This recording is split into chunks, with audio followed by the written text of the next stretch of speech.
Olha, agora a gente vai falar de um tema que talvez você ainda não tenha ouvido falar, viu? Confundida, porque é muito confundido na verdade, né? Os tipos mais comuns de viroses infantis são tão comuns, inclusive nessa época do ano, ocorrem demais e pelas vias respiratórias. A gente tem uma família aí de vírus, que é o adenovírus, que está preocupando muito pais e mães. Os médicos passaram a observar o aumento exponencial de casos, assim como os de outros vírus respiratórios também logo após o período de pandemia do coronavírus. Para a gente entender o que é adenovírus, esclarecer as dúvidas sobre essa família de vírus, aí eu converso a partir de agora com a pediatra Cíntia Rissato. Ela já está aqui com a gente. Bom dia, doutora. Obrigada pela sua presença na edição Manhã.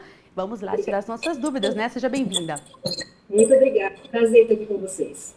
Doutora, primeira pergunta: o que é adenovírus? Adenovírus é um vírus pertencente à família Adenovirae. É um grupo de vírus que normalmente causam doenças respiratórias e até intestinais. Pode causar um resfriado comum, uma conjuntivite, e pode causar diarreia, o vômito, a famosa virose que a gente fala no pronto-socorro. Então, quando os pais recebem aquele diagnóstico mais amplo até, né? Ah, é uma virose. Ela está falando sobre adenovírus? São vários vírus, mas o adenovírus é um que causa uma virose tanto respiratória quanto intestinal muito característica e muito comum, principalmente no final da primavera e começo de verão, que é essa época que a gente está pegando agora, né? Momento. Doutora, e qual que é a faixa etária que ocorre, né, que tem um risco maior de contrair essa infecção, esses problemas que você pontuou para a gente? Porque muitos pais têm reclamado exatamente nesse período, como você disse. São crianças, aquela faixa etária mais atingida pelo adenovírus?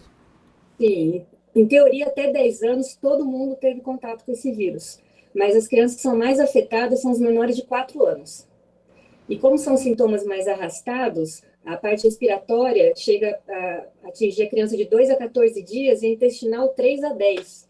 Então a família fica bem transtornada e preocupada mesmo, porque é um quadro arrastado.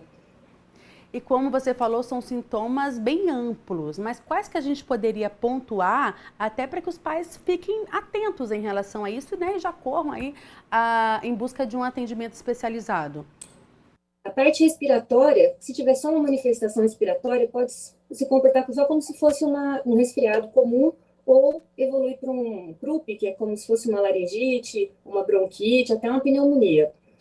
E pode fazer também alguns casos de conjuntivite, e a parte intestinal seria o vômito, diarreia.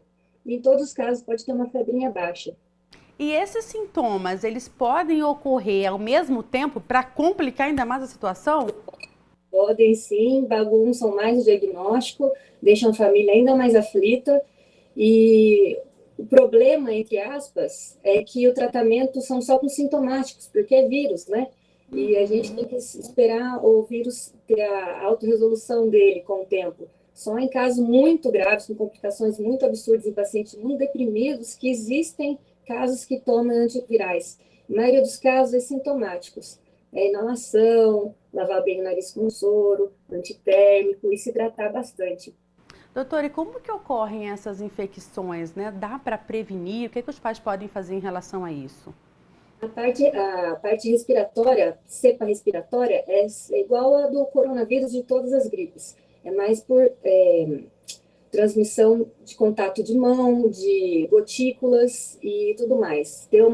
Lavar sempre bem as mãos, não espirrar, tossir perto dos outros sem cobrir a boca e, e evitar usar objetos pessoais de outras pessoas ajuda bastante a evitar. A parte fecal, a cepa que faz a parte fecal, é mais por oral fecal. Ter contato manual mesmo com as coisas objetos contaminados, alimentos contaminados, água contaminada, é mais por ingesta. Ou seja, é muito amplo, né? A atenção tem que ser redobrada em vários sentidos aí. Quando esses pais observarem, então, alguns desses sintomas, o ideal já é buscar aí por uma consulta especializada, por um pediatra, porque o tratamento, imagino também que seja específico para cada sintoma, né? Vamos só reforçar como que seria esse diagnóstico e esse tratamento? O diagnóstico, na maioria dos casos, é clínico mesmo, ver o quadro clínico da criança, se não evoluir, se a criança tiver qualquer piora, fazer exame de sangue, raio-x e tudo mais. Mas, geralmente, nos casos mais comuns, é exame físico e fazer o diagnóstico clínico com os sintomas que o paciente está tendo e usar remédio para febre, se tiver febre, hidratar bastante, porque ajuda a melhorar a evolução do quadro, e inalação com soro fisiológico, lavar bem esse nariz, porque para evitar complicações mesmo, porque se for só o adenovírus, ele vai passar e vai ficar tudo bem, vai ser um quadrinho chato, na maioria dos casos vai passar, só não podemos deixar ele complicar, ficar atento aos casos de complicações e fazer o máximo de controle sintomático para evitar a complicação dele. Você falou da questão da complicação, então existe em caso quando não ocorre um tratamento adequado, até mesmo um diagnóstico correto da doença, enfim, existe essa possibilidade de complicações? E se existe, quais são as principais complicações? Existem. As complicações mais comuns não são comuns de acontecerem, mas as mais comuns dentre elas é pneumonia, pode até evoluir para meningite, e o que assustou um pouco os pediatras agora, no meio do ano, foi uma hepatite viral de causa desconhecida, que a gente acabou considerando que o adenovírus possa ser um causador. Então, ele pode evoluir até para uma hepatitezinha viral. Não é tão comum, mas pode acontecer. Aí, a gente vai vomitar muito mais, vai ter muito mais dor abdominal, pode até ficar um pouquinho amarelinho. Perfeito, doutor. E só para a gente encerrar, então, falamos bastante na questão da infecção em crianças, né? Os adultos não correm esse risco, ou enfim, também há essa possibilidade. Como que essa questão do adenovírus relacionada às pessoas mais velhas, aos adultos?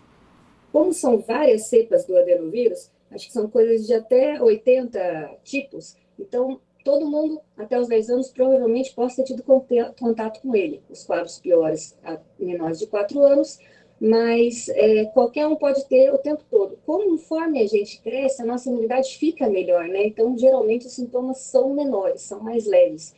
Em muitos casos, a gente vai não ter quase nada. Tem o intestino solto, dá 3 espirros e passa. Os adultos, os quadros são bem mais leves, graças a Deus. Existe chance de complicar sempre nos pacientes que têm uma imunidade mais deprimida. Caso de HIV, caso de medicações, caso de tratamento de quimioterapia, só em casos mais específicos que compliquem adultos. Perfeito. Como nessa época do ano é mais comum que as crianças, né, tenham essa possibilidade da infecção, tem algumas medidas no dia a dia que os pais podem fazer para afastar o máximo possível essas crianças de serem infectadas? Alguns cuidados, até mesmo uma alimentação mais reforçada, algo do tipo?